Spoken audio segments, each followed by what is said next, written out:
Now in goes Hotham Valley. They're set to run. Stand by for a start. Holding them there. They're racing, and Designer Prince was slow leaving the machine. Also dropping out soon after Get the Goods, but the first to leave Pond Zero with Watto's Assassin. Cash Me Outside jump well. Butterley Lad coming over now. Hotham Valley from its wide gate. They're being followed by Magic Empire, then Across the Sea and Kalag being followed then in the middle. Typhoon Ben. A length and a half away behind those as they'd settled down is the Roan Ranger, who's getting back midfield down on the inside of Worth Square. Then Ukbar Ted Arnie's Pride, followed further back by Get the Goods and Designer Prince last. 800 left to go. This big field swings out to the side of the track, and it's the favourite that now rolls to the lead for Chris Parnham. Hotham Valley is the pacemaker. Hotham Valley a length and a half. Pond Zero, Butterley Ladder head away running third. Across the Sea popped off its heels there, 3 deep. In the middle is Cash Me Outside.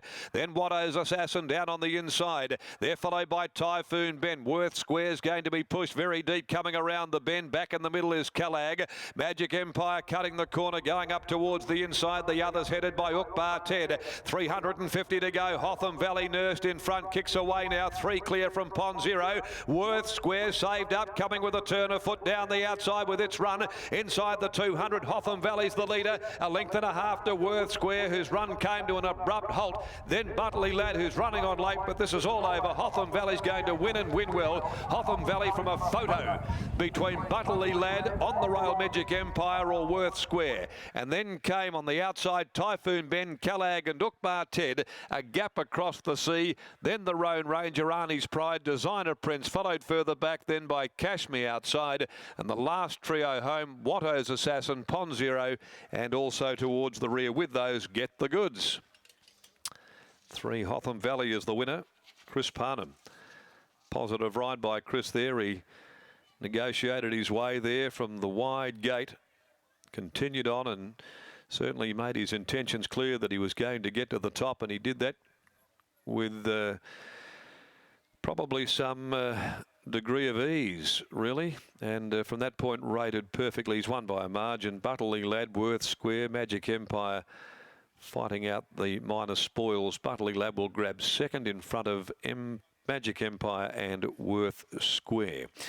The winner is by Playing God out of Burmese, a mare that Neville also had prepared. He races this galloper, the 3-year-old, with Bill Biggs, Trevor Holgate, also Paul Cook, Colin Loxton and Carolyn Parnham, and ridden to victory by Chris Parnham.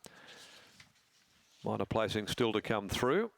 Butterley Lad, who they'd expected really long odds, good money there for Butterley Lad, 31 into 14 before jumping 17 on the WOP by Eurozone from Tantra Dancer, prepared by Scott Haley, written by Jade McNaught, and number 1 Magic Empire, third in by Pro Art from Twice the Magic, Adam Durant, Peter Hall. 128.23 the time, 3:11, 1 and 9. Worth Square held fourth, and it's 2 3/4 by a short head, a very comfortable win. The next event, the 5th event for the day, the Perth Racing Club Membership Handicap, over 1,300. They're all starting. Let's go down now. Here's Brittany Taylor there in the winner's enclosure with the return of Hotham Valley, which got home in 37.48 and never looked in any danger. No, it didn't, Darren, and the punters backed this horse with a fair degree of confidence, really short and late in betting to start a well and truly favourite. Neville, did you share the same confidence as the punters? Yeah, I was pretty confident he'd be very hard to beat today.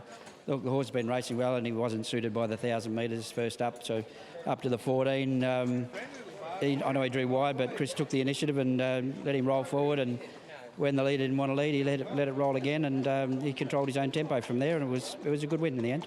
From that wide gate, were you expecting that he'd be able to find that lead with such ease? He just seemed to just keep him in his rhythm and just find it to the top quite easily.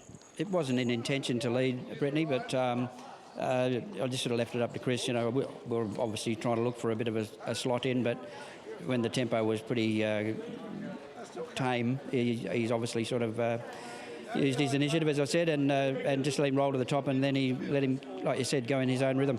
I'm Icy in the air next. How do you assess that galloper's chances? I think he'll improve. Yeah, I think he won't mind the wetness in the track. So, yeah, I expect him to run well. Good luck for the next, and congratulations on this one. Thank you. Neville Parnham there, and I'll grab his son Chris, who had to negotiate a wide gate there, but Chris, the horse just took you to the front and he seemed to get there quite easily. Yeah, I was actually quite surprised how easily I got to the front. I was just going to sit outside Emma Stent's horse, but she didn't look like she was too keen to lead, so when we got the first corner, I just rolled to the top, and he never really felt like he was going to get beat. Did you have a lot of confidence going into the race today about this horse? Yeah, look, obviously the only concern was the barrier, and I didn't know where I was going to end up from it, but didn't envisage before the race I'd be leading, but happy it panned out that way. Had a lot of rain during the week. A heavy 8 is the track. How is it out there? Doesn't feel like a heavy 8 to me. Definitely sort of feels a soft 6, soft 7 sort of type of track, so possibly an upgrade later in the day. All right, we'll look out for it. Well done on this one. Thanks, Brittany. Chris Parnham and his father Neville combined there to break maiden status for Hotham Valley, this 3-year-old, by playing God.